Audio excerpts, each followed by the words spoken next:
महाराष्ट्र की सियासत इन दिनों दो पटरी पर भागती दिखाई दे रही है। एक तरफ सत्ता में साझेदारी, दूसरी तरफ बयानबाजी और आरोपों की जंग। महायुति सरकार के भीतर शिवसेना, शिंदे गुट, बीजेपी और अजीत पवार की एनसीपी के बीच तल्खियां लगातार सुर्खियों में है। ऐसे माहौल में मंत्री दादा भूसे का बयान, तानाजी मुटकुले के आरोप, अजीत पवार का वोटर लिस्ट पर सवाल और शरद पवार की नसीहत सब मिलकर एक बड़े राजनीतिक हलचल की तस्वीर पेश कर रही हैं। शिवसेना गुट से मंत्री और स्कूल शिक्षा मंत्री दादा भूसे ने नंदुरबार में स्थानीय निकाय चुनाव की रैली में मंच से खुलकर एकनाथ शिंदे की सीएम वापसी की भविष्यवाणी कर दी। उन्होंने कहा कि अगर आज लोगों से पूछा जाए कि उनके दिल में मुख्यमंत्री कौन बसते हैं तो वो एकनाथ शिंदे का ही नाम लेंगे।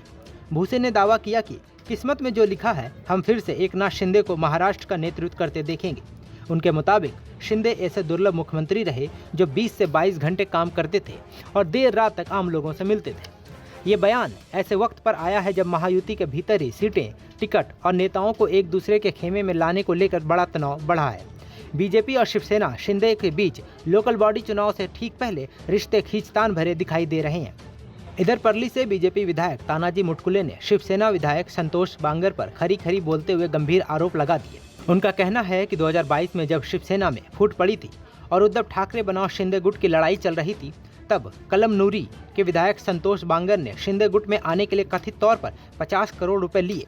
मुटकुले ने तंज कसा कि बांगर पहले जनता से ठाकरे से ना टूटने की अपील करते रहे, लेकिन रातों रात पलटी मारकर दूसरी तरफ चले गए।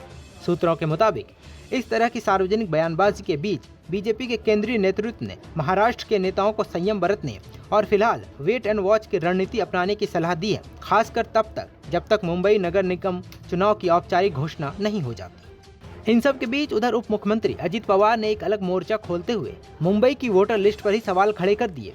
एनसीपी, अजीत गुट और शिवसेना की साझा रैली में उन्होंने आरोप लगाया कि मुंबई में लगभग 11 लाख डबल, ट्रिपल और यहाँ तक कि चौगुने वोटर्स हैं। उनका कहना है कि जब किसी के पक्ष में माहौल नहीं होता तो मतदाताओं के नाम अलग अलग वार्डों में शिफ्ट कर दिए जाते हैं, जो चुनावी ईमानदारी के खिलाफ है। पवार ने चुनाव आयोग से मतदाता सूची की शुद्धि की मांग की और चेतावनी दी कि महाराष्ट्र में इस तरह की डुप्लीकेट वोटिंग बर्दाश्त नहीं की जाएगी। रहीमतपुर नगर परिषद चुनाव से पहले उन्होंने मेयर पद के उम्मीदवार नंदन सुनील माने के लिए समर्थन मांगते हुए कहा कि चुनाव धमकियों से नहीं, लोगों के विश्वास से जीते जाते हैं और वोट के अधिकार के साथ किसी तरह की बदतमीजी या धांधली बर्दाश्त नहीं होगी। इस बीच अजीत पवार के पुराने बयान ने भी हलचल मचा दी है, जिसमें उन्होंने कहा था, वोट तुम्हारे हाथ में है लेकिन निधि हमारे हाथ में। इशारा साफ था कि अगर मतदाता उनकी पार्टी के उम्मीदवारों को चुनते हैं तो विकास के लिए फंड की कमी नहीं होगी, वरना इनकार मिलेगा। ये बयान पुणे जिले के मालेगांव में दिया गया था और तब से ये चर्चा में है कि राज्य के कोष पर असल नियंत्रण किसका है।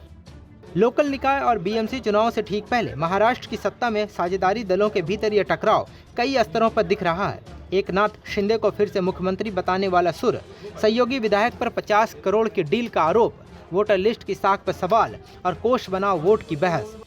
ऊपर से दिल्ली में बैठे बीजेपी नेतृत्व के संयम की सलाह, ये सब मिलकर ये इशारा दे रहे हैं कि चुनावी गठबंधन भले साथ हो, लेकिन जमीनी राजनीति में मतभेद और व्यक्तिगत एजेंडा खुलकर खेल रहे हैं। आने वाले निकाय चुनाव तय करेंगे कि मतदाता इस आपसी खींचतान को कैसे देखते हैं और किसे दिलों का नेता मानते हैं। आप इस मामले में क्या सोचते हैं, हमें कमेंट्स में जरूर बताएं। नमस्कार, मैं हूं मानक गुप्ता।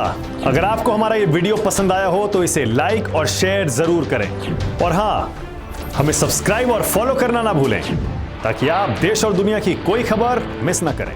तो जुड़े रहिए हमारे साथ और देखते रहिए न्यूज़ 24।